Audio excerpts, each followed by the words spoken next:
Shalom, bendiciones, bendiciones. Un gusto estar con cada uno de ustedes. Estamos en esta mañana, estábamos estudiando y decidí invitar a mi maestro Rico Cortés, ya que vamos a compartir unas cositas interesantes. Así es que, Shalom, More, ¿cómo está? Hey, what's going on, brother? ¿Cómo te ha ido? ¿Todo bien? Todo bien, aquí, contentos. Gusto de tenerlo Aquí, aquí conmigo. estudiando y siempre descubriendo lo poco que sabemos. Así es, así es. Ok, un momento. Hemos estado estudiando el libro de Hebreos por un buen tiempo, y lo interesante es lo mucho que podemos aprender. De hecho, para mí, soy sincero, yo había estudiado el libro de Hebreos muchas veces, lo había estudiado en el contexto de Yom Kippur, había estudiado en mucho contexto, pero ahora que hemos estudiado capítulo por capítulo, es como que todo está cayendo en su lugar, y el libro de Hebreos está haciendo un sentido tremendamente importante para mi estudio y para entender no solo el libro, sino toda la Biblia en sí, desde Génesis hasta Apocalipsis, porque vemos una continuidad, vemos el rol, función y propósito del Mesías, y sobre todo vemos lo que muchas veces el sistema nos había hecho creer, del libro de Hebreos, que había una separación entre lo que era la Torá y lo que es creyentes en el Mesías. Ahora estamos viendo que realmente hay una unión y una continuidad. Así es que quería traerlo para que nos comparta un poquito acerca de algo importante en el libro de Hebreos, capítulo 9.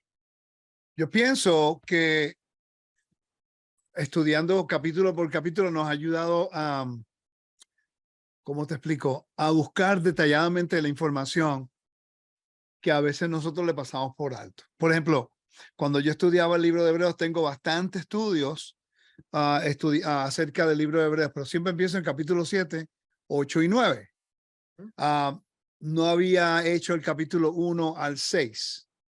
Y la razón es, voy a ser honesto, era que no estaba enfocándome en esos capítulos, porque en ese momento no estaba viendo la relevancia acerca del argumento que se estaba haciendo. Todo era en referencia a Melquisedec, si hay un sacerdocio Melquisedec, que ahora sí somos orden de Melquisedec o no, y no somos orden de Melquisedec. Eso no es verdad. No hay una validez bíblica para establecer que nosotros ahora somos sacerdotes en el orden de Melquisedec. Eso no existe. Y es algo que tenemos que ser honestos con la información de que no existe, y a veces nosotros queremos empujar una teología que no, bíblicamente no se alinea. Entonces, cuando leí el capítulo 1, el capítulo 1 habla acerca de quién es Yeshua, te explica quién es él, que el argumento, si es el Padre o no es el Padre, viene por el Padre o proviene del Padre o es la imagen del Padre, bien claro, y no podemos ir en contra de lo que el verso en griego te lo define, porque entonces, ¿hasta cuándo vamos a seguir buscando información? El capítulo 2 te explica la razón por la cual él vino, la función, el rol y el propósito, ¿verdad?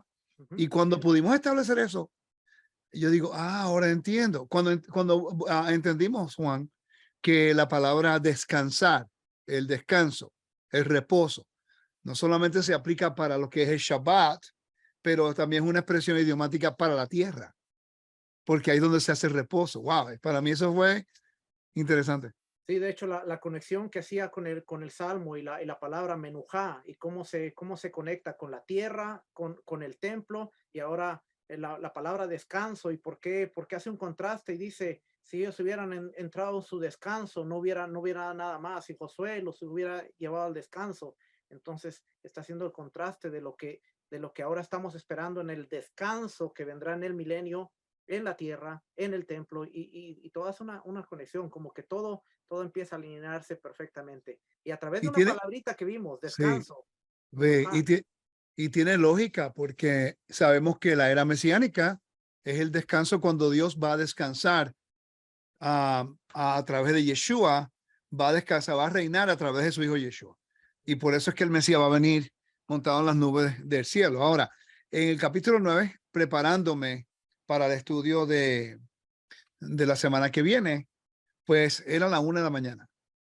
Y yo estaba leyendo algunos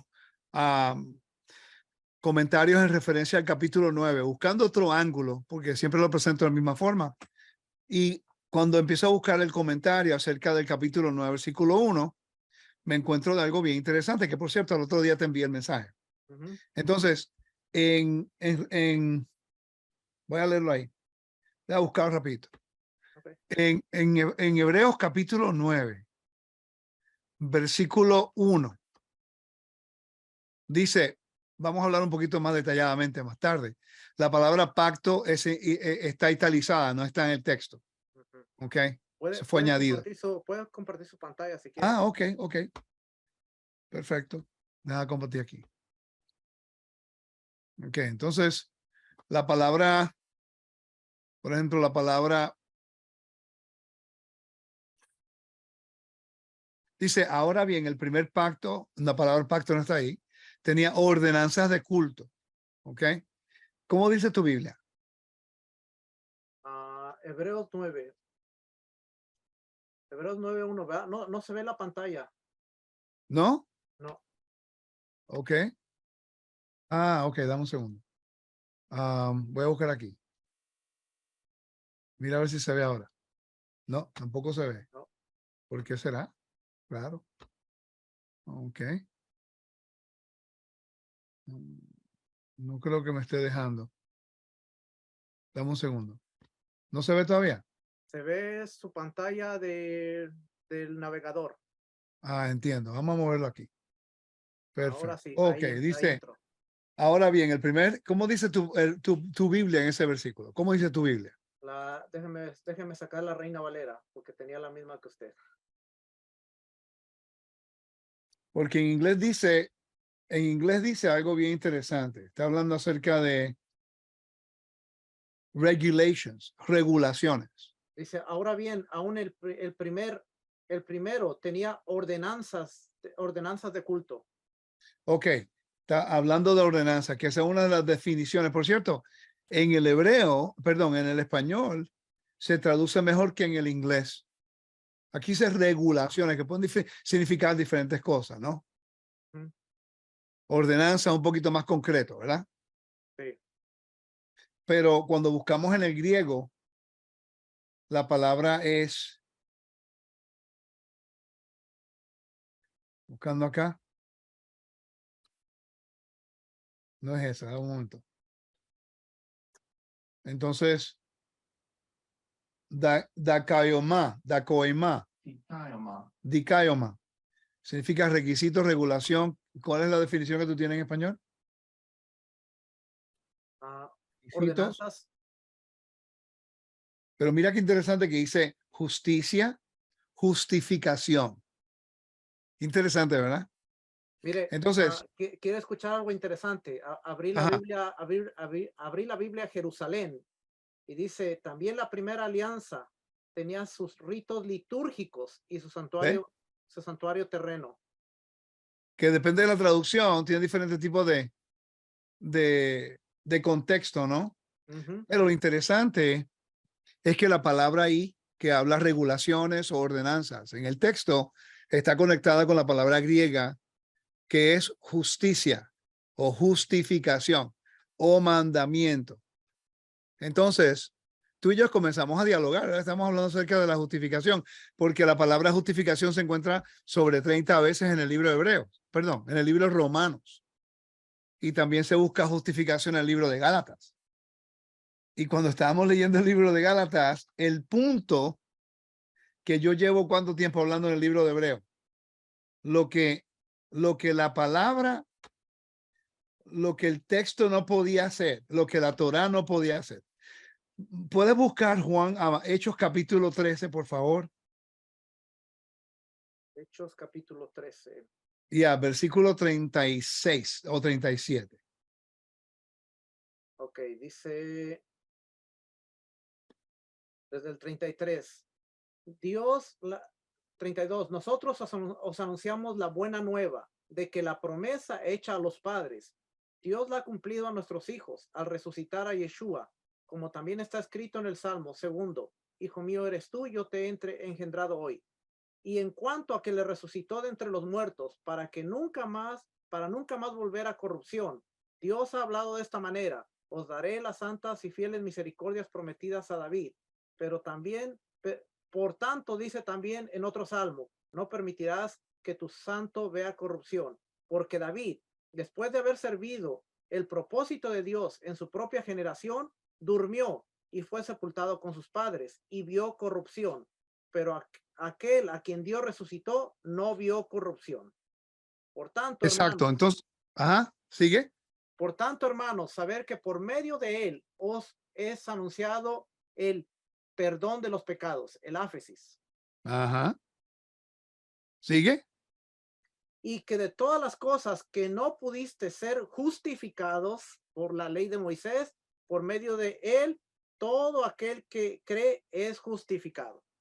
Ajá. Entonces te está diciendo que la Torá podía, esto es algo que yo llevo diciendo hace un tiempo y tú lo sabes, Ujú, de ya, que la Torá tenía limitación.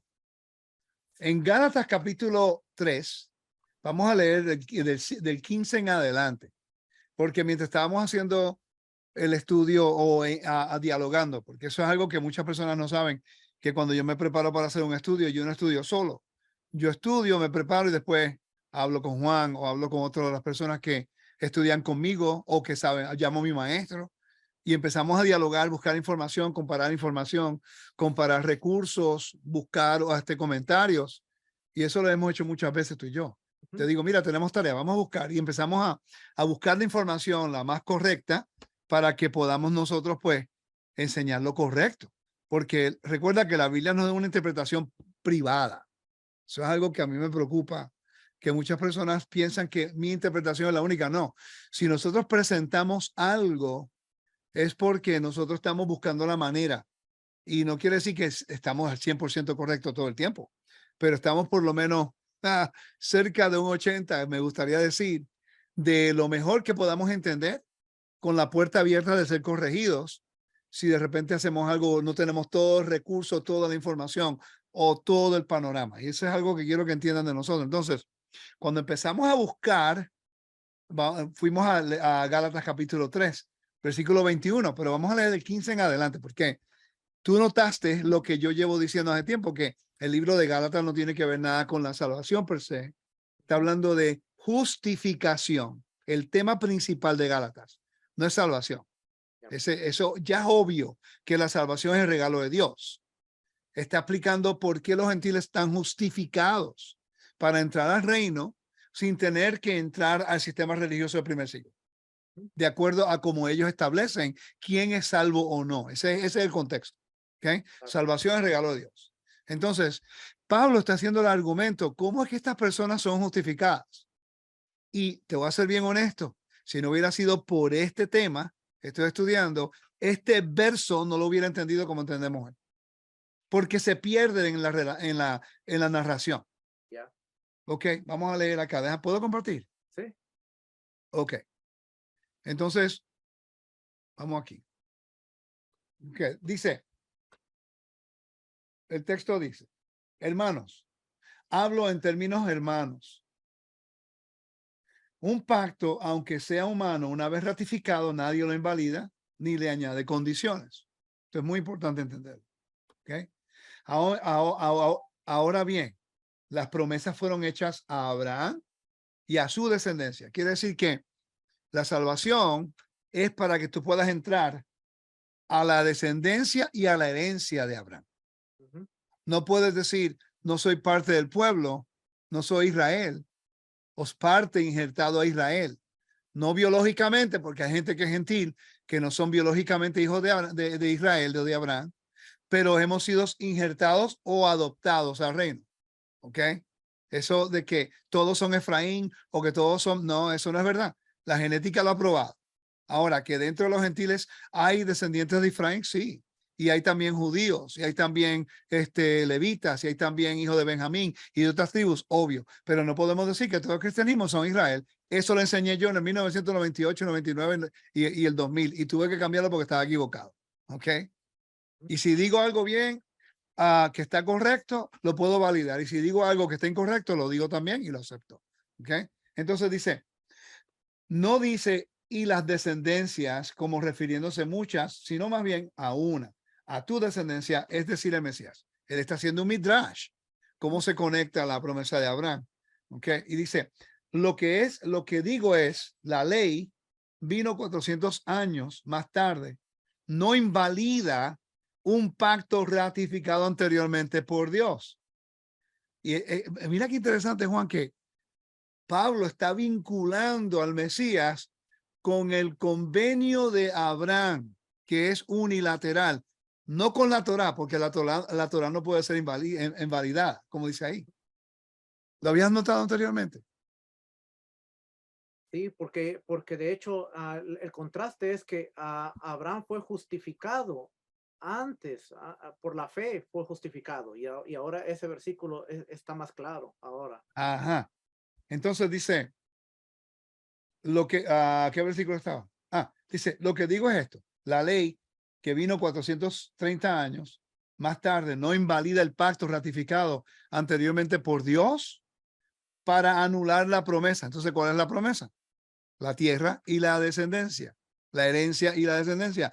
Ese es el contexto principal que Pablo está haciendo aquí. Él dice, los Que gentiles, la promesa es parte del convenio dado a Abraham. exacto. Una no tiene, por ejemplo, está la herencia de la tierra. Y por cierto, la herencia y la descendencia no es basada en obediencia. Voy a repetir eso. La descendencia y la herencia no está basado en obediencia Ujú. cuando fue dado. Sí, porque Después, más tarde, de hecho, si nosotros vemos cuando Moisés está hablando a la generación, la que nació en el desierto, le dice, ustedes no se merecen la tierra, pero porque hubo una promesa a Abraham, ustedes la van a heredar. O sea que exacto, ellos no la exacto. merecían. Y eso básicamente explica cómo es que el pueblo de Israel ha regresado a la tierra, aunque no todos están obedientes. Ahora, tienen que ellos van a pagar el precio de la desobediencia, porque al entrar a la tierra y no están en obediencia, profanan la tierra. Pero el hecho de que regresaron a la tierra no está vinculado en la obediencia, está vinculado en el convenio que Dios hizo. Por eso es que Levítico dice, Levítico 20, 26 o 27, que si se arrepienten, ese recordar el convenio que hizo con Isaac, con Jacob, con Isaac, con Abraham, al revés, lo dijo así, y se recordará de su tierra y los traerá. Ahora, ahí va a haber circuncisión del corazón también, pero eso es algo que quiero que entiendan, que muchas personas no están entendiendo que la descendencia y la herencia es basado en la promesa unilateral, que es el contexto de la parashá esta semana. Entonces, dice, um, porque si la herencia depende de la ley, lo mismo que te estoy diciendo, ya no depende de una promesa, Ahí está. pero Dios se la concedió a Abraham por medio de una promesa. El versículo te acaba de explicar mejor lo que yo estoy tratando de explicar. Si Ujú. hubiera continuado leyendo, se hace más fácil. ¿Ok? Versículo 19. Entonces, ¿para qué fue dada la ley? Fue añadida a causa de las transgresiones hasta que viniera la descendencia a la cual había sido hecha la promesa. Ley que fue promulgada mediante ángeles por medio de un mediador, que es Moisés, y ahora por Yeshua, el mediador. La pregunta es esta. Pregunta, Juan. El mediador. ¿El mediador es la persona que se encarga de establecer el convenio o el mediador es el que se encarga de conectar a las dos personas en convenio? El que conecta a las dos personas. Entonces, No puede ser el dador y el mediador, no puede ser. exacto. Entonces, si la Biblia dice que hay un solo mediador entre Dios y los hombres, Yeshua, ¿sí? Entonces, lógicamente te dice que Yeshua está haciendo un rol, un propósito y una función de mediador para unir el cielo y la tierra, a Dios y la tierra de nuevo al espacio sagrado, ¿sí? Ujú. Sí, Pues entonces mire el lo que texto hizo te dice que no es el Padre. mire lo que dice el versículo 20 ahí. Ajá. Dice, ahora bien, un mediador no es de uno solo, pero Dios es uno, ¿ok? Aquí dice en 1 Timoteo 2:5, porque hay solo Dios y un mediador entre Dios y los hombres, el hombre Yeshua el Mesías. Hebreos 8:6 dice, pero ahora hemos tenido un ministerio más excelente que está by as much as he is also a mediator of a better covenant, que él es un mediador de un convenio más fuerte, que está basado en mejores promesas. ¿Okay? Quiere decir que Yeshua tiene su función. es un mediador. Entonces no entiendo cuál es el problema. Si la Biblia dice claramente quién es Yeshua. Entonces dice, versículo 21. Este es el versículo clave, ¿ok? Y está básicamente hablando de lo que nosotros estamos dialogando. ¿Es entonces la ley contraria a las promesas de Dios? De ningún modo. Porque si se hubiera dado una ley capaz de impartir vida, entonces la justicia ciertamente hubiera dependido de la ley. Si meditamos en ese versículo, acabamos de destruir la teología de reemplazo del cristianismo, porque utilizan Gálatas para decir que la ley ha sido anulada, cuando el mismo Gálatas no está hablando en contra de la ley. Él dice, la ley no provee vida eterna, eso está solamente como un regalo de Dios. La ley te presenta lo que es transgresión, pero la ley no te puede dar vida eterna.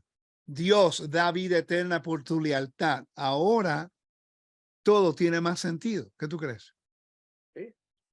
Entonces, el tema principal es que la Torá no podía dar, lo que vimos en la clase del capítulo 8, la Torá no podía dar una cosa y era la vida. Es Y por lo eso que leemos en tuvo que venir un nuevo convenio que garantizaba la vida a través de la obra del Mesías, pero no para anular la Torá, sino para complementarla.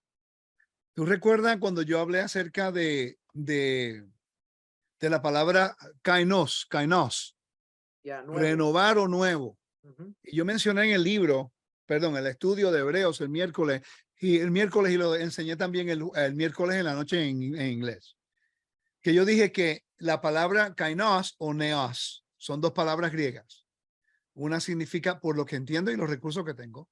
¿Ok? Así que los expertos en griego, si lo digo mal, por favor, corríjame y enséñeme. No me critiquen y minimicen. Estoy dispuesto a aprender. Pero lo que entiendo con los recursos que tengo es que neos es algo como nuevo, como un carro nuevo, no, un automóvil nuevo, sin kilometraje. Kainos es algo como refrescado o algo nuevo, pero cuando buscamos en la definición, te recuerda que estudiamos que es algo como algo nuevo, pero algo que no es natural. Ya. Entonces yo hice la pregunta, ¿será posible que si Yeshua renovó la Torah como convenio de Israel para que las 10 tribus pudieran ser restauradas y la humanidad poder regresar? Pero lo iba a hacer de una forma nueva, diferente a la Torah, no con las ofrendas del templo, porque las ofrendas del templo no podían proveer vida eterna, solamente purificaba el espacio sagrado del templo. Y eso, cuando entendí eso, yo dije, Dios mío, ahora tiene sentido lo que él vino a hacer. Obviamente el templo no lo puede cumplir, por eso tuvo que llevarse a cabo en el tabernáculo celestial. Tiene sentido que él restauró. De hecho, estaba viendo aquí que hace una referencia en el 3:21, hace referencia a lo que leímos a Gálatas 2:21, cuando dice, no desecho la gracia de Dios, pues si por la ley, la Torá, fuese la justicia, entonces por demás murió el Mesías. Ok, una pregunta, Juan. ¿Qué llevamos nosotros leyendo hace tiempo? Porque cuando entendemos estos conceptos y lo leemos detalladamente y empezamos a definir términos, la Biblia se explica solita. Entonces, uno puede vivir una vida observante sin tener que considerarse en el judaísmo. Yo no tengo que entrar a la religión del judaísmo para adquirir la justicia de Dios. Ese es el argumento que Pablo está diciendo en Gálatas. ¿Mm? Ustedes dicen que son salvos por circuncisión. La circuncisión no es para salvación. La circuncisión fue para una señal del pacto. Exacto. Recuerda, el contexto aquí es la vida eterna. La circuncisión no te garantiza vida eterna. Te dice que eres parte del pacto.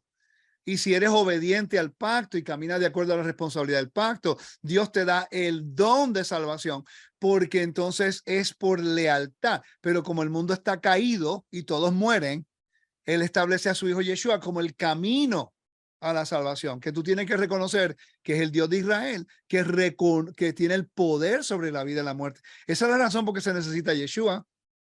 Todos necesitamos el Mesías, Ujú. porque Él es el testigo fiel. Exacto, exacto. Tiene mucho sentido porque entonces podemos darnos cuenta de que el evangelio, como usted bien lo dice desde hace tiempo, el evangelio es claro.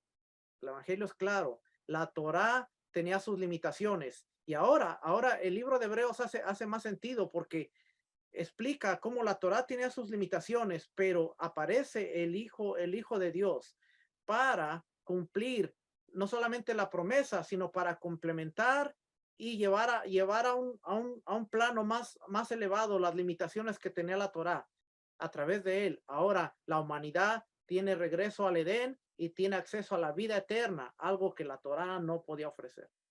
Exacto, mira, y el Hebreos capítulo 10, versículo 26 al 28 lo dice. Dice, porque si continuamos pecando deliberadamente, eso es basado en Números 15, versículo 30. ¿Puedes leerlo, por favor? No tengo en español aquí, tengo la Biblia en inglés. Números Hebreos, capítulo 5 a 15, 30. Hebreos 10, No, el Números capítulo 15, versículo 30. Esa es la referencia. Números capítulo 15. Versículo 30.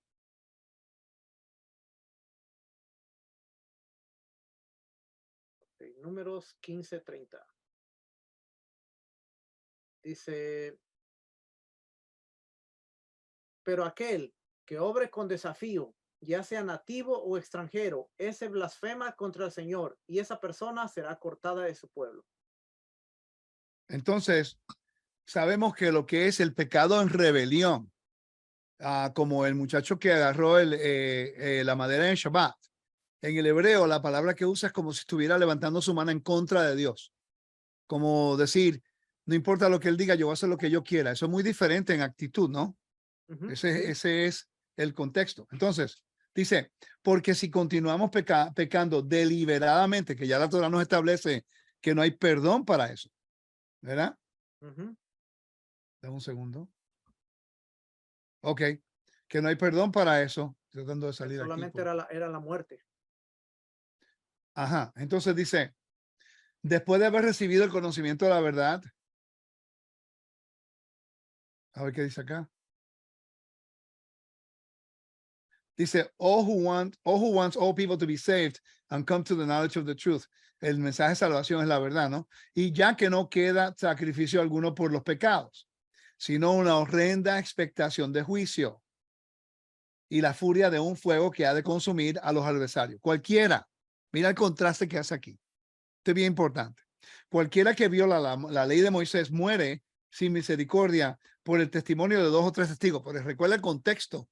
No es una violación de la Torá involuntaria. Está hablando del pecado deliberadamente. Hay que continuar la secuencia. Porque hay personas que utilizan ese verso para decir que, viste, si te matan si rompes los mandamientos. Oye, un momentico, no está hablando de un mandamiento involuntario. El contexto es de uno deliberadamente, en rebelión contra Dios. ¿Ok? Dice, cualquiera que viola la ley de Moisés muere sin misericordia por el testimonio, testimonio de 2 o 3 testigos. ¿Cuánto mayor castigo pensáis que merecerá el que ha hollado bajo a sus pies al Hijo de Dios, al Hijo de Dios? ¿Por qué no dijo el mismo? ¿Ok? No estoy tratando de ser sarcástico. Esto es un problema que está ocurriendo dentro de las raíces hebreas. Entonces, si yo no creo como la gente cree que yo tengo que creer, me dicen que no creo en Yeshua, cuando el texto claramente dice que es el Hijo de Dios. Yo no entiendo. Entonces, Él es el mediador, Él es el Hijo, Él es Ben Adam, Él es el que muere. El Padre lo resucita, pero es el mismo. ¿Sabe? Vamos a ser honestos con lo que estamos leyendo. Dice, y ha tenido por inmunda la sangre del pacto por la cual fue santificado. Ok, pregunta, y ha ultrajado el Espíritu de gracia. Ok, santificado, ¿de qué? Hagan esa pregunta. ¿Santificados de qué? Es una buena pregunta, creo yo, ¿no? ¿Hemos sido santificados de qué? Alguien tiene que hacer esa pregunta a la audiencia que está viendo. ¿Hemos sido santificados de qué? ¿Cuál es el contexto que venimos hablando? De la rebeldía. ¿Sí? ¿Que nos guía a qué? A la muerte. Ok, ¿y la muerte profana el espacio sagrado? Sí. ¿Cómo lo podemos probar de acuerdo al templo? los ritos de pureza que tenía que hacer alguien que tocaba a un muerto o había Exacto. tenido contacto con la muerte. Quiere decir que los rituales del templo que tienen que ver con impureza de muerto es la prefigura de lo que Dios iba a hacer en toda la humanidad. Pero si no estudiamos el templo, no lo vamos a entender. Ahora entienden por qué yo enfatizo tanto el templo. La vaca roja tiene una función para que podamos entrar al templo, que es el jardín, porque hemos tocado algo que profana el espacio sagrado. Entonces, estamos profanados fuera del ámbito del jardín. Hemos ahora sido santificados. Somos una nueva creación, de la muerte a la vida. Y todo en el Nuevo Testamento es enseñándonos cómo ese procedimiento ocurre, ratificado por la sangre del Mesías. El bautismo de un ámbito al otro. El cambio de nombre también. Es interesante, ¿no? Entonces, dice, pues conocemos al que dijo, mía es la venganza, yo pagaré. Y otra vez el Señor juzgará a su pueblo. Horrenda cosa caer en manos del Dios vivo. Y por eso es que yo digo que cuando una persona voluntariamente y en rebelión rechaza al Mashiach, están básicamente poniéndolo en la cruz de nuevo, como dice el capítulo 3. El capítulo 3, yo creo que fue ahí, ayúdame, porque no recuerdo ahora mismo. Capítulo 3, déjame ver. Cuando habla acerca de que ellos están, o el 4,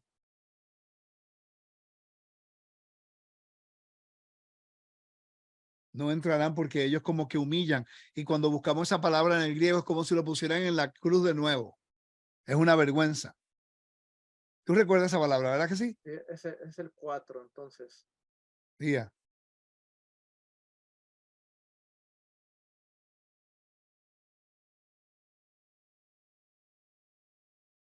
Sí.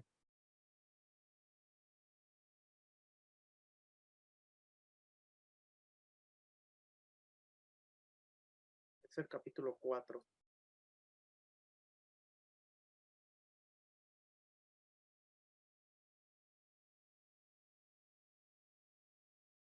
Y es bien interesante porque si nosotros rechazamos al Mashiach, es como si estuviéramos, la palabra en el griego lo dice, es como si estuviéramos poniéndolo de nuevo en la cruz. Capítulo 6, versículo 1, la ignominia pública. Esa, 6, eso es.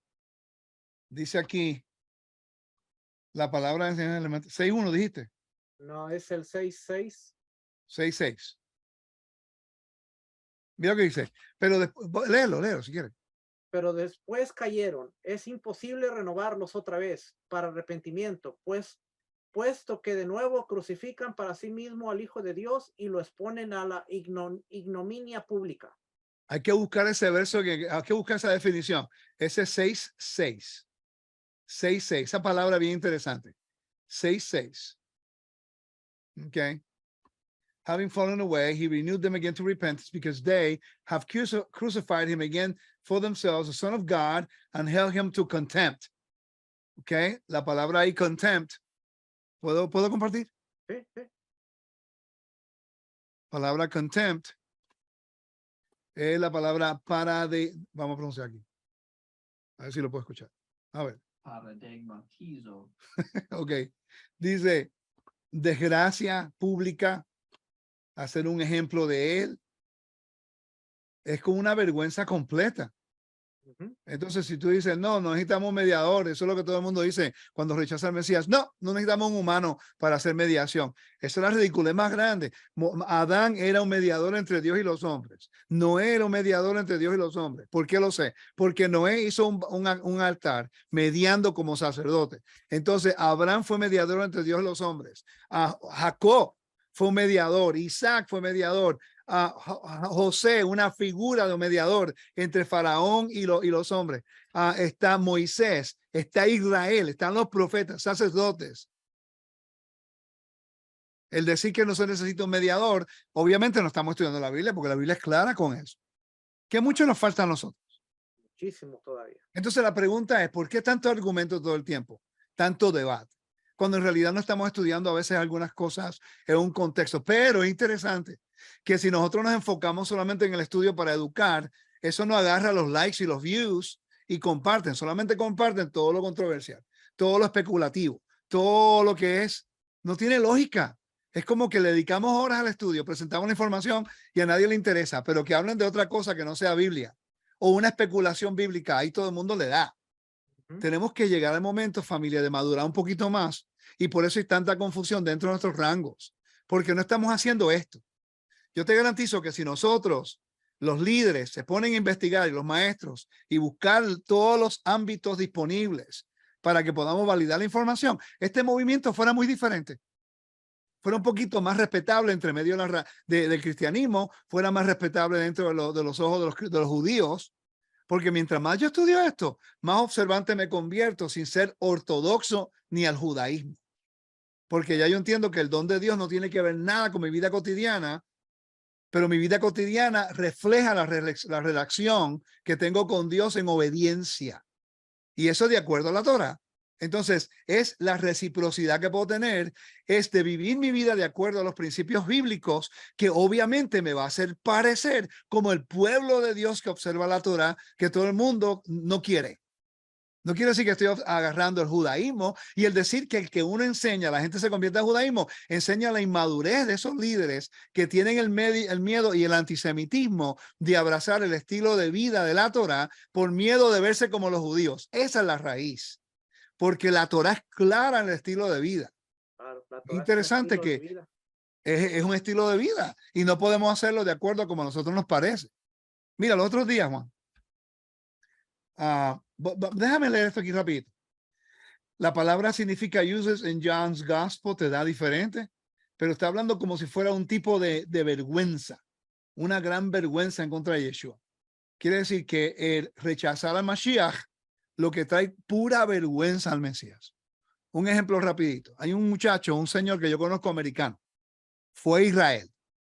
En Israel, cuando van conmigo en la gira, yo le digo, por favor, si tienen los tzitzit en tu correa, quítatelo. Porque honestamente la Biblia no dice en ningún lugar que te lo ponga en la correa. No lo dice.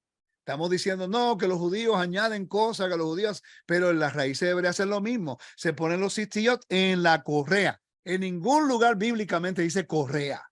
Dice los 4 esquinas de tus vestimentas. ¿Ok? Pues esta persona que es maestro de raíces hebreas en inglés va a Israel. En Israel, allá los retaron porque se puso los tzitzit en la correa sin una gorra.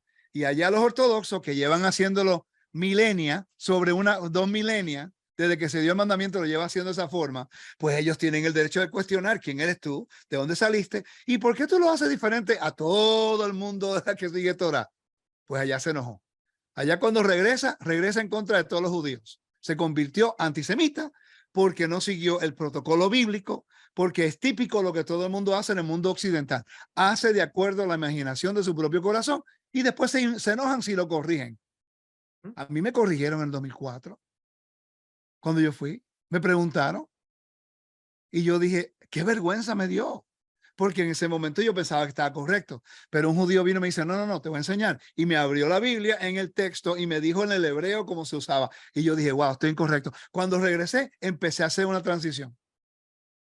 ¿Sabe que eso es lo que hace falta mucho dentro de este movimiento? A mí me pasó ahora que estuvimos en Sukkot, a mí me pasó ver una experiencia en donde hay gente que hace las cosas porque no sabe la razón.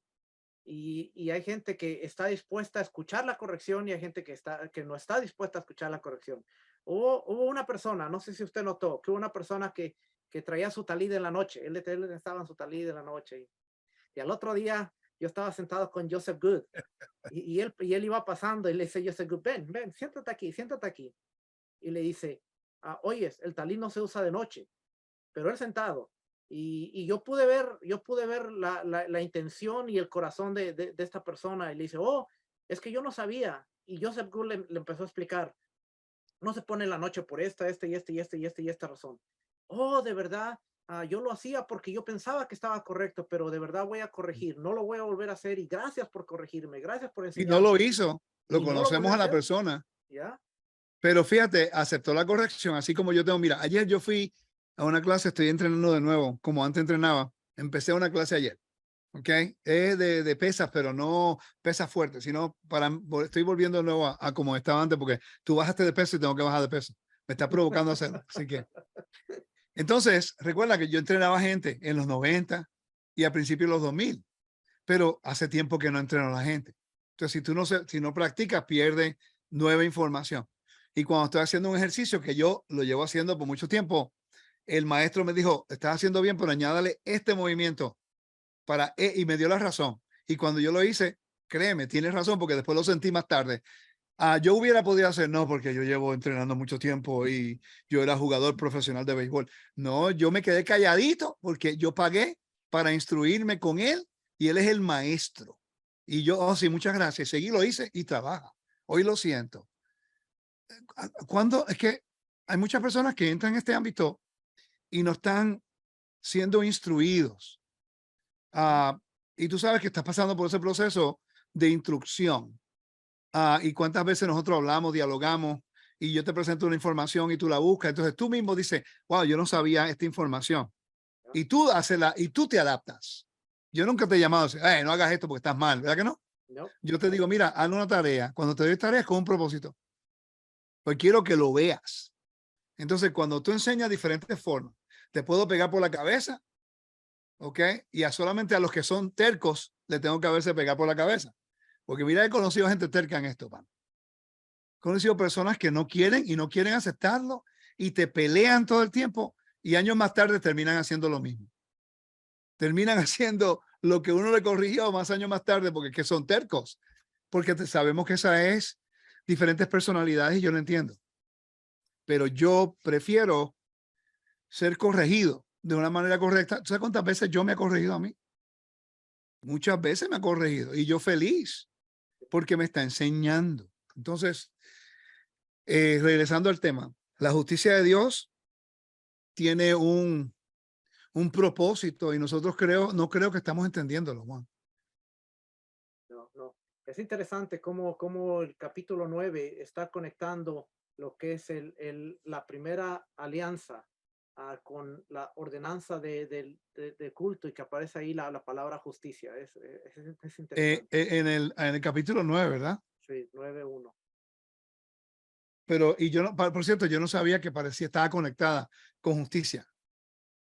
Ahora no podemos leer el capítulo 9 sin tener esa continuidad como el contexto, ¿verdad? Porque si dice, por ejemplo, en el capítulo 8, ¿verdad? Este es el ejemplo perfecto, creo, ¿no?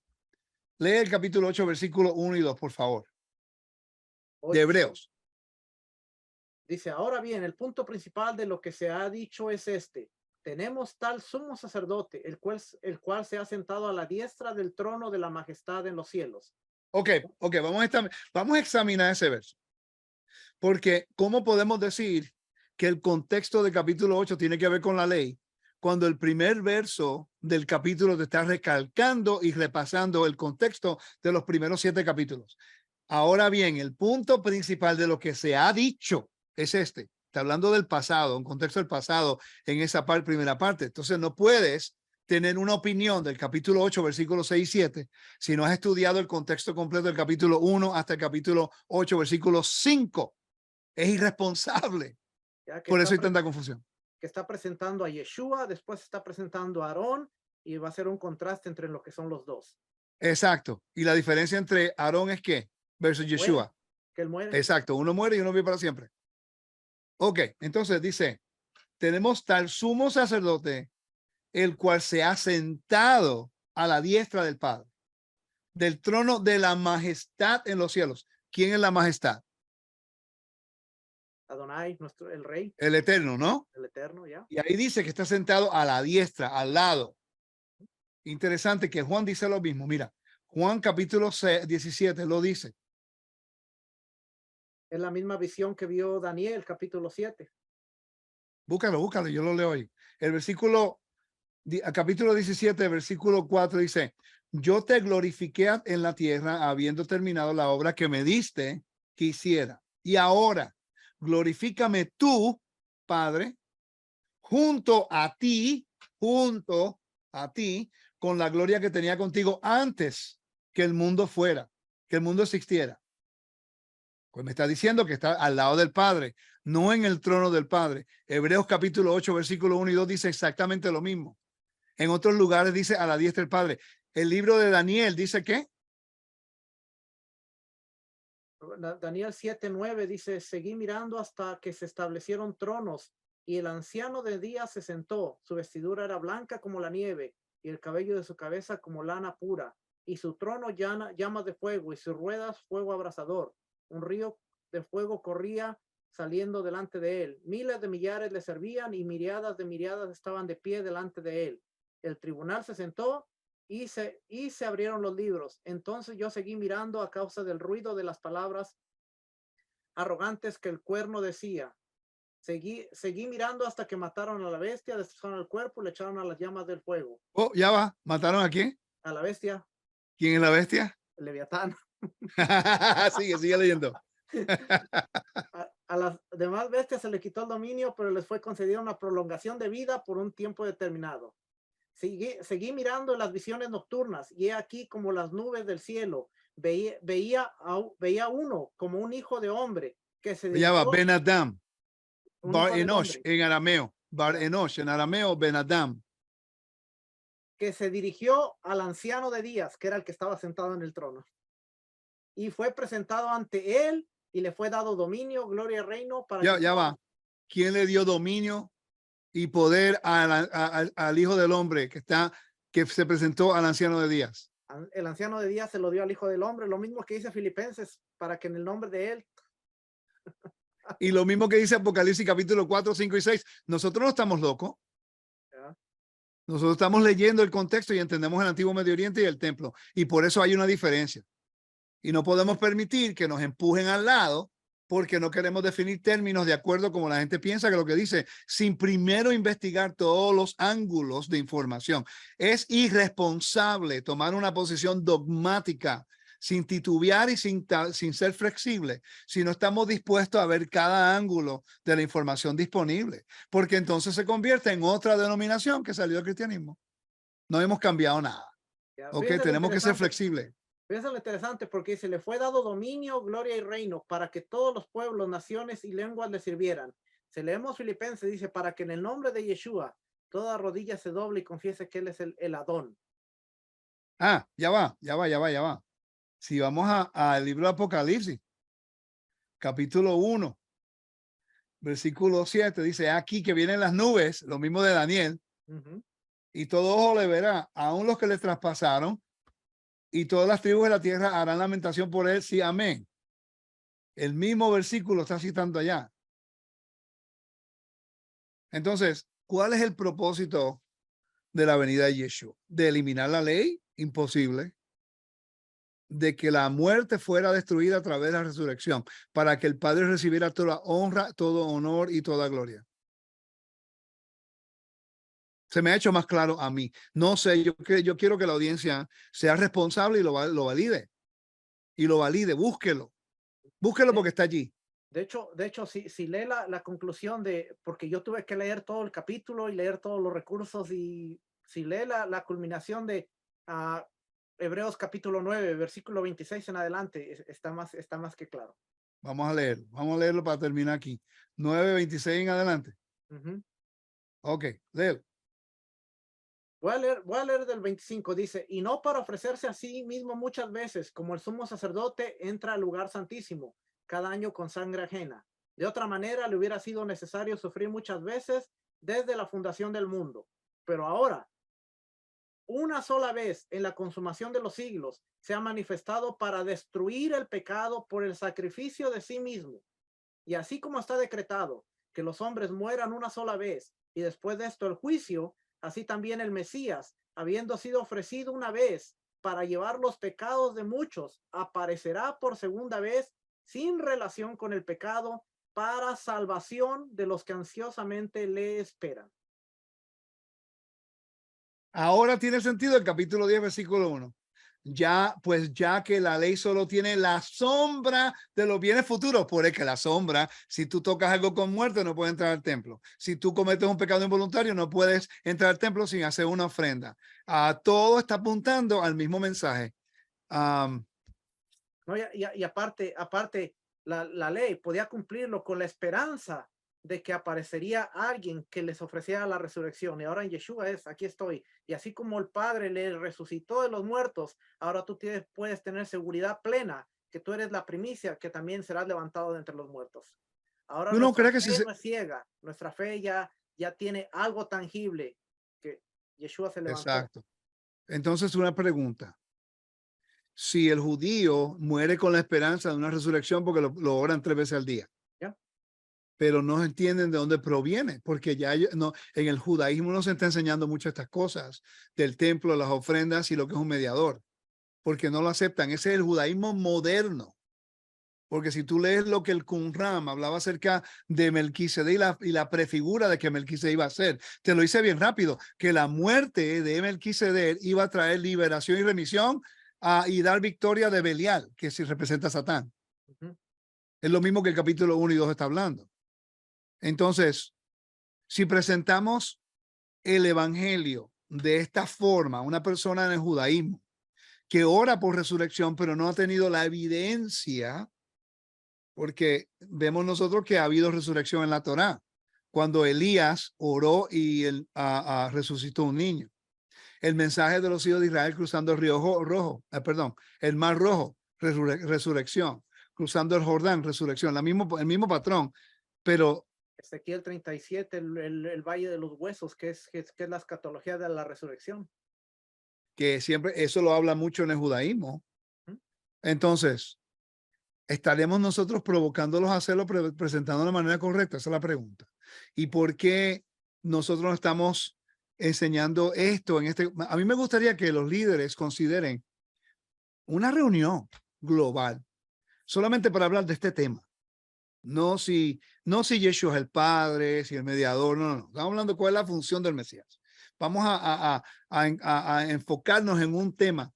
No si la tierra es plana o redonda, a mí no me interesa eso. Si es gigante o no gigantes, o el nombre sagrado o no. ¿Por qué no eliminamos esos temas y vamos a enfocarnos en este para tener por lo menos un punto de referencia consistente? Porque este es el tema principal de la Biblia. Es el evangelio. Yo no entiendo por qué la gente se enfoca tanto porque si la tierra es plana o no. Ok, fine. Si tú piensas que la tierra es plana, ese es tu problema, no hay ningún problema. A mí no va a cambiar la situación de la muerte. La muerte es muerte y la resurrección es resurrección. Ya eso es una convicción personal. ¿Por qué enfocamos y hacemos una dogma de eso? Y separamos el reino de esas cosas. Yo puedo estar en un cuarto con un montón de gente que creen que la tierra es plana y no tengo ningún problema. Eso no es de interés para mí, pero eso no es un acto de salvación. Cuando lo pones en el contexto de salvación, ahí hay problema. Porque en ningún lugar bíblicamente dice que tienes que creer que la tierra es plana para ser salvo. Dice, tienes que creer que Dios resucitó a Yeshua para ser salvo.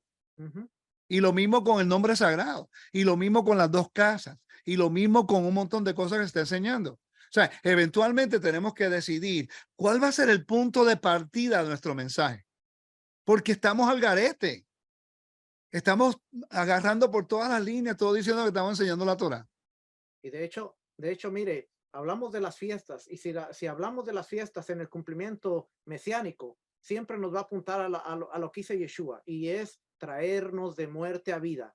Y hoy, para nosotros, este año, Sukkot cobró una relevancia sumamente más importante, porque pudimos entender una oración que se hace al final de Sukkot, que es la esperanza, que de hecho es la esperanza mesiánica, que el próximo año ya no estemos aquí y que estemos en una azúcar donde la muerte, Leviatán ha sido vencido, y ahora que nosotros entendemos el evangelio, esa esperanza está más que clara, que el próximo año, cuando el Mesías sea revelado, estemos gozándonos en lo que mucho tiempo fue llamado las bodas del Cordero. Ahora entendemos el contexto de las bodas del Cordero, la fiesta de Sukkot, y entendemos las fiestas de otoño, y entendemos el libro de Hebreos. Aún en esta temática podemos, cada que usted habla de la temática, la muerte, yo me acuerdo del Leviatán, y yo digo, el Leviatán.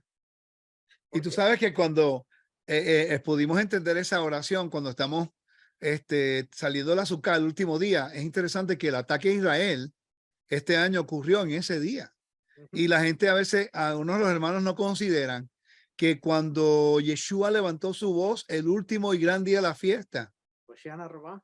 ellos estaban haciendo una oración para salir del azúcar, que el próximo año tengamos nuestra azúcar con la piel de Leviatán. Y Leviatán representa a Balial, que es el Satán, representa a Raab, representa el dragón, la bestia, y representa la muerte. Y yo, ahora entiendo por qué son las fiestas de Cordero, porque él es el que da victoria. A través de él tenemos la victoria. Ahora tiene sentido. Entonces, ¿por qué cambiamos la fiesta cuando son la celebración de la victoria de Dios en contra de la muerte? Ahora las fiestas toman otra dimensión. ¿Ya? Tiene el poder para redimir. Dios nos redime, nos separa y nos da libertad permanente en el monte Sinaí. Se revela como nuestro rey en Yom Teruah. Se revela como nuestro juez en Yom Kippur y como nuestro salvador en Sukkot, porque la salvación viene para todos que están muertos en la fe. La salvación en realidad es la resurrección. La gente no se pone a pensar en eso. Hemos sido sellados hasta el día de nuestra redención. ¿Redimir de qué? Morimos, vamos a la muerte. Entonces nos acusaron injustamente y morimos porque es lo que Adán entró en este mundo. Ahora somos reclamados. Una redención, redimir, algo que pertenece a Dios. Redención es resurrección. Interesante ahora que lo dice. A Primera de Corintios capítulo 15, cuando Pablo está hablando y él está diciendo que está hablando de las primicias y de los que se levantarán. Entonces, si nosotros decimos el Cordero murió en Pesach, fue sepultado en panes y levadura, se levantó en primicias, pero para nosotros eso no se ha cumplido. Entonces, esa promesa está ahí esperando. Sí, recuerda que las primicias se traían 2 veces al año. Entonces nosotros somos la próxima, porque lo dice ahí en el próximo versículo. Dice, así como en Adán todos, dice, mas ahora el Mesías ha resucitado entre los muertos, primicia de los que durmieron. ¿Ok? Porque ya que la muerte entró por un hombre, también por un hombre vino la resurrección de los muertos. Así como en Adán todos mueren, también en el Mesías todos serán vivificados, pero cada uno a su debido orden. Ahora entendemos el versículo mejor. Yeshua, el Mesías, las primicias, luego los que son del Mesías, ¿dónde? ¿En su qué? En su venida. Y eso ocurre entre Yom Teruah y Yom Kippur para la fiesta de tabernáculo. Ahora tiene sentido. Esto está hablando acerca de la primera venida, segunda venida del Mesías, ahí mismo, utilizando las fiestas. Apocalipsis, ¿cuál es el versículo? Apocalipsis 9, cuando sale el ángel con su voz y va a cegar y va a traer la cosecha. Sí, lo dice en Apocalipsis 14, ¿verdad? Versículo 14. En el vino. Ya el vino. Entonces, para la audiencia que está viendo aquí ahora mismo, mi pregunta es esta. ¿Cuál va a ser nuestro enfoque de estudios? Se está continuando enseñando de que hay un sacerdocio que se llama Melquisedec. Familia, yo enseñé eso por muchos años.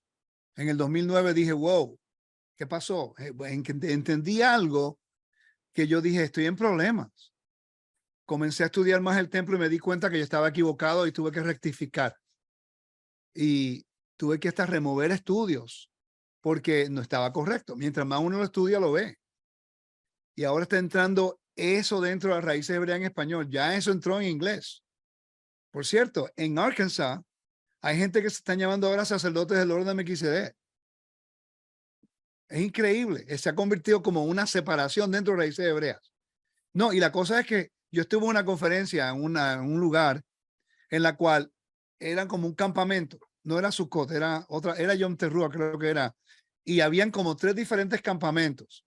Estaban los que quieren guardar la Torá y les gusta estudiar la Mishnah y los recursos judíos. Los Melquisedec no vinieron ni a saludar, no vinieron a ningún estudio, no querían saber de nosotros. Estábamos en el mismo campamento. No querían ni hablar con uno porque ellos son ahora sacerdotes de Melquisedec. Y yo, wow, increíble. Cuando Dios claramente establece a sus hijos, los hijos de Aarón, como los sacerdotes en la tierra, que el mismo libro hebreo te dice que si Yeshua estuviera en la tierra, ni sacerdote fuera.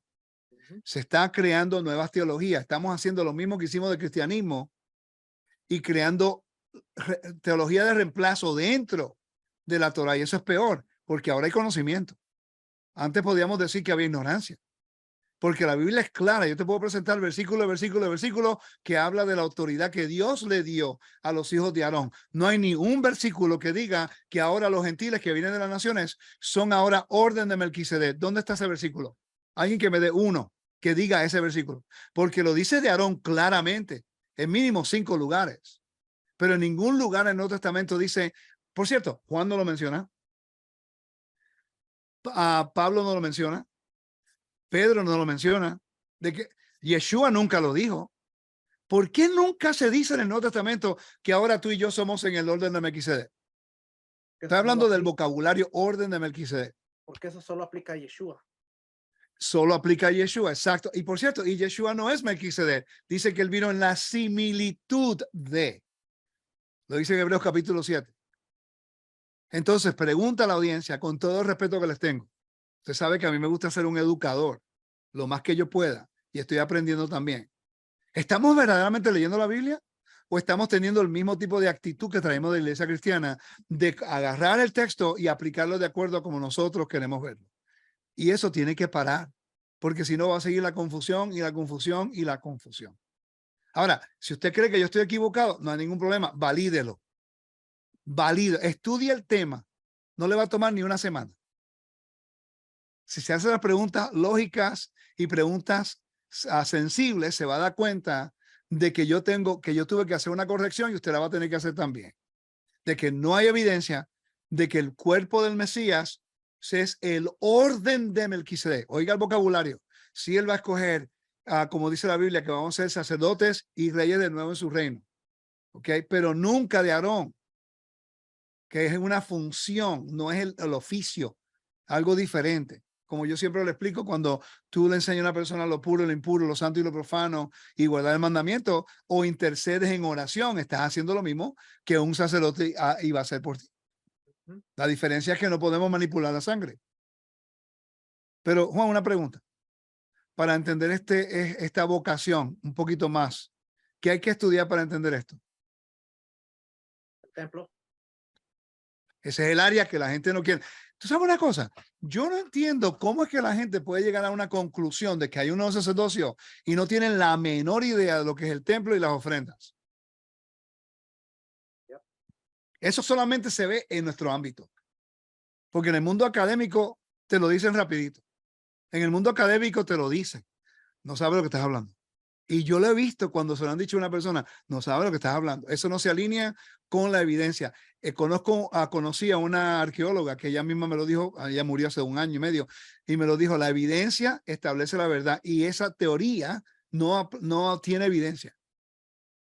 De repente nosotros tenemos que aprender a ser un poquito más concreto. En vez de tratar de de especular en lo que la Biblia dice, debiéramos buscar un poquito más en el contexto. Y nos falta, ¿verdad? Porque no sabemos el hebreo perfecto ni el griego. Y los hermanos que saben el hebreo y el griego mejor que nosotros, ayúdenos a entender. Ayúdenos a aprender más, Ujú. porque nos falta. Pero ya no hay excusa, porque ahora hay comentarios teológicos Léxicos. que son expertos en hebreo y en el griego que lo explican ahí con referencia y todo. Entonces ya yo no entiendo cuál es la excusa. ¿Ok? Hay que ser directo a veces controversial, porque si uno no es controversial, nadie lo escucha. Claro. Ah, todo lo que ha escuchado hoy, capítulo por capítulo, si va a Tesoros del Templo, aquí donde ve aquí, Tesoros del Templo, estudios, aquí va a encontrar todos, aquí dice capítulo 8, capítulo 7, capítulo 6, ahí están desde el capítulo 1, así es que si usted quiere aprender más y ver cada uno de los capítulos, versículos, todo lo que hemos estudiado en el contexto, vaya a Tesoros del Templo, tesorosdeltemplo.com y busque en estudios y ahí va a encontrar la parte donde están todos los capítulos. Requiere una pequeña membresía que la verdad, si usted se pone a ver el costo de lo que es mensualmente la membresía, usted se gasta eso en en 10 segundos por ahí. Así es que son Gracias por la solamente- promoción porque no te pedí que lo hicieras, pero No, gracias por hacerlo. yo sé que no me lo pidió, pero de verdad, $10 al mes la membresía. Y si usted ve, déjeme le vuelvo a poner por aquí. Ya que estamos haciendo la promoción, voy a hacer la promoción bien. Están todos los estudios de Hebreos, pero después hay estudios generales por aquí, están estudios de Mishneh Torah que se dieron, están los estudios de los mandamientos, todos los mandamientos por porción, y está la sección de los del camino, discipulado del camino, que está toda una sección de todo lo que es la metodología. Dale a los del camino, dale a los del camino. No sé si me deja entrar porque no hice No un- hiciste el login. Ok. pero a ver si puedo hacer aquí login. Hasta el recurso del Tayag Misbot, el libro de los mandamientos, El libro de los que tú me mandamientos. ayudaste con la traducción. La verdad, a veces las personas dicen, pero hay que pagar. Familia, son $10. Y si usted se pone a ver toda la cantidad de material que hay aquí dentro de esta página, es de verdad que eso no es nada. Está cargando, no sé por qué está un poco lento por aquí, pero ahí va. Ahí va. Si vamos a discipulado de los del camino, Sí.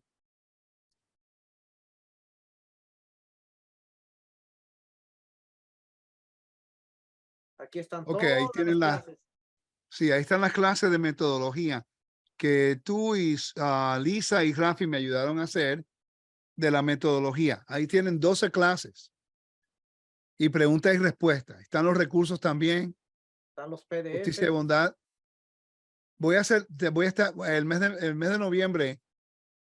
Me estoy enfocando en el Nuevo Testamento.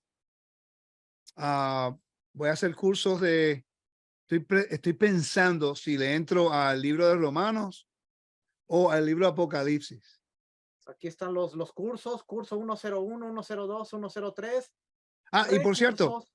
y no he hecho el curso 104. La razón es porque hay gente que no está pasando por el 101, 102 y 3. Quiero que tengan esa base. ¿Ok? Miren nada más, Recursos. recursos, Sidur de Yom Kippur, Ben Hamidash, Mishnah, todos estos PDFs, Abodazha Korbanos,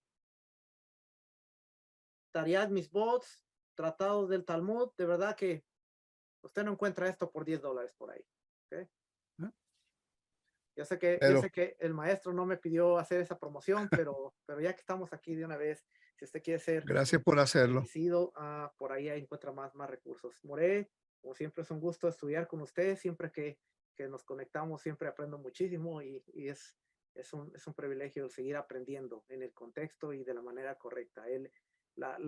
Toda la Biblia se hace clara y todo cae en su propio peso y uno no tiene que andar inventando, uno no tiene que estar forzando, sino uno tiene que simplemente ver las escrituras y todo empieza a ver ahí todo en su lugar.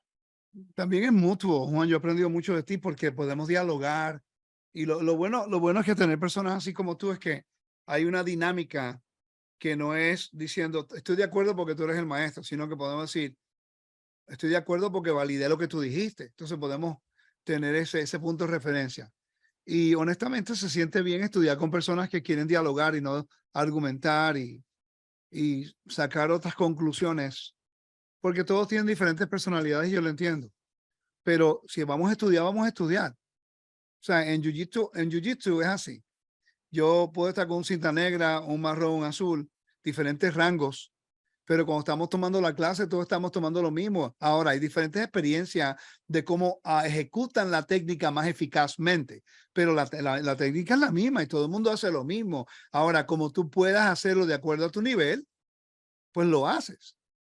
Pero podemos dialogar y comparar información. Es interesante que a veces un cinta menos calificada te puede ayudar a ser mejor. Así que gracias, mi hermano, por tu colaboración y tu ayuda y estar dispuesto a estudiar conmigo.